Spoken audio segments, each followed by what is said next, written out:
For the first hour of the flight, Dave Davies thought Jimi Hendrix was just making lucky guesses. By the second hour, he was getting uncomfortable. By the third hour, he was genuinely scared.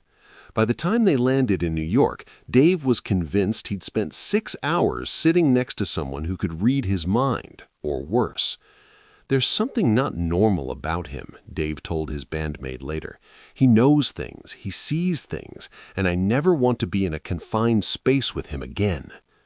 September 1967, Dave Davies, lead guitarist for the Kinks, was at Heathrow Airport waiting to board a flight to New York.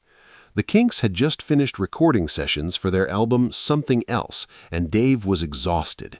He'd been up for nearly 30 hours straight, dealing with recording equipment problems, arguing with his brother Ray about arrangements, and now facing a 7-hour transatlantic flight. He settled into his seat in first class, hoping to sleep the entire way. The seat next to him was empty when he boarded, which was a relief. Dave pulled his hat down over his eyes and tried to drift off before takeoff. Then someone sat down beside him. Dave didn't look up immediately, hoping whoever it was would take the hint and leave him alone, but he felt the person staring at him. After a moment, a voice said, "Dave Davies, right? From the Kinks?" Dave opened his eyes and looked over. The man sitting next to him had a massive afro, wore a colorful velvet jacket, and carried an unmistakable aura of intensity. It took Dave a moment to place him. "Jimi Hendrix," the man said, extending his hand. "We haven't met officially, but I've seen you play. You're incredible." Dave shook his hand, feeling oddly flattered. Jimi Hendrix was becoming legendary in London's music scene. Everyone was talking about him. "Thanks, man. I've heard great things about you, too." "Mind if we talk?" Jimi asked. "I don't sleep well on planes." Dave didn't really want to talk. He wanted to sleep, but you don't turn down a conversation with Jimi Hendrix. "Sure, why not?" For the first hour, their conversation was completely normal. They talked about guitars, Jimmy's preference for Stratocasters, Dave's love of his Gibson Flying V. They discussed amplifiers, effects pedals, the London music scene. Jimi was charming, knowledgeable, and genuinely interested in Dave's work with the Kinks. Dave found himself enjoying the conversation despite his exhaustion. Then Jimi said something that made Dave pause. "That argument you had with Ray yesterday about the string arrangement, you were right, by the way. Your instinct was better than his." Dave felt a small chill. "How did you know we had an argument about strings?" Jimi smiled. "I can hear things sometimes, musical things. I heard your energy disagreeing with his energy." It was a strange answer, but Dave let it go. Maybe someone from the studio had mentioned it. London's music scene was small. Everyone talked. Just a lucky guess. 10 minutes later, Jimi said, "Your daughter asked about her mother yesterday, the question you couldn't answer. That's still bothering you." Dave's blood went cold. His daughter had indeed asked a difficult question about her mother the previous morning, a private, painful conversation that happened in Dave's home with nobody else present. There was no way Jimi could know about that, no possible way. "How—" Dave started, but his voice caught. "How do you know about that?" "I told you," Jimi said calmly. "I hear things, see things sometimes too. It's not magic. It's just paying attention to frequencies other people don't notice." Dave tried to rationalize it. Maybe it was still a lucky guess. Maybe Jimi was just perceptive about body language and made an educated assumption. But the specificity bothered him. The fact that Jimi knew it was his daughter, knew it was about her mother, knew it happened yesterday. "That's a pretty specific guess," Dave said, trying to keep his voice steady. "It's not a guess," Jimi replied, "but I understand if it makes you uncomfortable. We can talk about something else." They did talk about something else for a while. Equipment malfunctions, difficult producers, the pressures of touring. Normal musician conversation. Dave started to relax again, convincing himself the previous comment was just a coincidence. By the second hour, Dave was getting uncomfortable again. Jimi kept making references to things he shouldn't know, small things but deeply personal things. He mentioned a recurring dream Dave had been having about drowning. He referenced a fight Dave had with a sound engineer 3 weeks ago, a fight that happened backstage with only 2 people present. He even knew about a guitar pick Dave had lost 2 days ago that had sentimental value, describing it perfectly without Dave mentioning it. Each time, Dave would ask how Jimi knew. Each time, Jimi would give the same answer. "I can hear it. Your energy carries information." Dave tried to change the subject multiple times, but Jimi kept circling back to these personal details. It wasn't aggressive or malicious. Jimmy's tone remained friendly, almost casual, but the accumulation of impossible knowledge was beginning to seriously unsettle Dave. "Can we not do this?" Dave finally said. "It's weird, man. I don't know how you're doing it, but it's making me uncomfortable." "I'm not trying to make you uncomfortable. I'm just being honest about what I perceive. Most people lie about what they see and hear. I don't see the point." By the third hour, Dave was genuinely scared. Jimi had started talking about things that went beyond uncomfortable into genuinely disturbing territory. He described a traumatic childhood incident Dave had never told anyone about. He mentioned a secret Dave kept from his bandmates about a session musician they'd replaced. He even referenced thoughts Dave had been having about quitting music entirely, thoughts Dave had barely admitted to himself, let alone spoken aloud. "Stop," Dave said, his voice shaking slightly. "I don't know what you're doing, but please stop." Jimi looked at him with what seemed like genuine confusion. "I'm just talking, having a conversation. Isn't that what people do on planes?" "Not like this. Not about these things. Things you can't possibly know." "But I do know them, so why pretend I don't?" Dave seriously considered asking the flight attendant to move his seat, but first class was full, and explaining why he wanted to move would sound insane. How do you tell someone you want to move because the person next to you seems to be reading your mind? He tried a different approach. "How are you doing this? Really? Is it some kind of trick? Cold reading? Did someone brief you about me?" Jimi thought for a moment before answering. "When you play guitar, can you hear the individual notes even when they blend together?" "Of course," Dave said. "Most people can't. They hear the chord, but not the individual strings vibrating. You've trained yourself to hear what's already there, but invisible to others. I'm the same way with people. I hear the notes that make up who they are, the frequencies they broadcast. It's not supernatural, it's just perception." The explanation didn't make Dave feel better. If anything, it made things worse, because it suggested Jimi genuinely believed he could hear or see into people in ways that shouldn't be possible. By the fourth hour, Dave had stopped trying to rationalize it. Jimi continued talking, and with every sentence, Dave became more convinced that something genuinely abnormal was happening. Jimi described conversations Dave would have in the future, predictions that were too specific to be vague fortune-telling. He mentioned people Dave would meet, decisions Dave would make, even songs Dave hadn't written yet, but would write within the next year. "You're going to write something about isolation, about being trapped in your own head. It'll be one of your best guitar parts, but you'll almost not use it because Ray won't understand it at first." "How can you possibly know what I'm going to write?" Dave asked, his voice barely above a whisper. "Same way I know what you've written," Jimi said.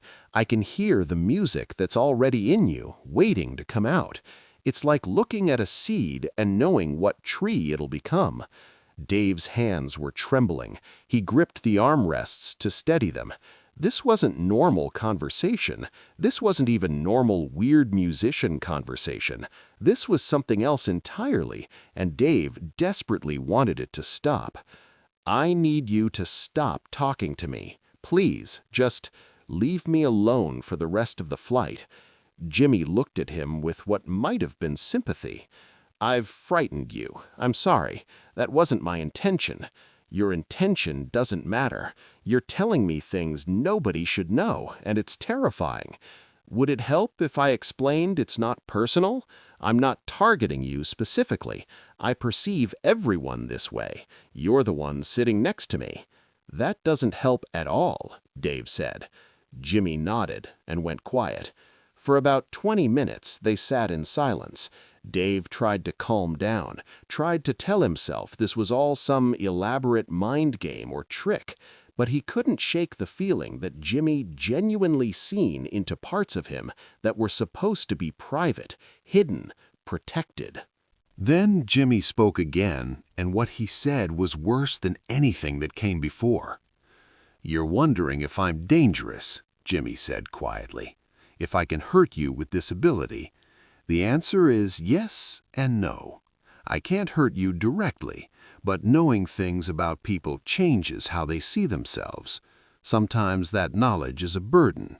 I'm sorry you're carrying it now." Dave felt his chest tighten. "How did you know I was thinking that?" "Because everyone thinks that when they realize what I can do. It's the natural response. Fear, then wondering about the implications, then trying to figure out if you're safe." "Am I? Safe?" Jimi smiled, but it wasn't reassuring. "From me, yes. From yourself, that's a different question." The 5th hour was the longest of Dave's life. Jimi had stopped offering information, but Dave couldn't stop thinking about everything he'd heard. He kept replaying the conversation in his head, trying to find the trick, the explanation, the moment when Jimi had manipulated him into revealing information that was then played back. But he couldn't find it. The things Jimi knew, the details he'd mentioned, there was no conventional way to explain them. Dave found himself wondering if Jimi was psychic, if telepathy was real, if there were people in the world who could genuinely see into other minds. He'd never believed in such things before, but after 6 hours sitting next to Jimi Hendrix, his skepticism was crumbling. "Can you teach it?" Dave asked suddenly, breaking the long silence. "This thing you do, can other people learn it?" Jimi considered the question. "Some people are naturally more sensitive to it, musicians especially. We're already trained to hear things others miss, but most people don't want to develop it. Once you start hearing what people aren't saying, seeing what they're hiding, you can't unhear it. It's lonely." "Is that why you seem so isolated, even when you're famous, surrounded by people?" "Yes," Jimi said simply. By the 6th hour, as they approached New York, Dave had reached a kind of exhausted acceptance. Whatever Jimi was doing, whatever he could perceive, it was real in some sense that Dave didn't understand. Fighting it or trying to rationalize it away was pointless. "Will you tell people about this?" Dave asked as they prepared for landing. "I don't know," admitted Dave. "Who would believe me?" "Probably nobody, which is fine. Most of what's real people don't believe anyway." When the plane landed and they went through customs, Dave was relieved to finally be away from Jimi. But the relief was temporary. That night, alone in his hotel room, Dave couldn't sleep. He kept thinking about everything Jimi had said, all the impossible knowledge, all the predictions about the future. He tried to rationalize it one more time. Maybe Jimi had researched him before the flight.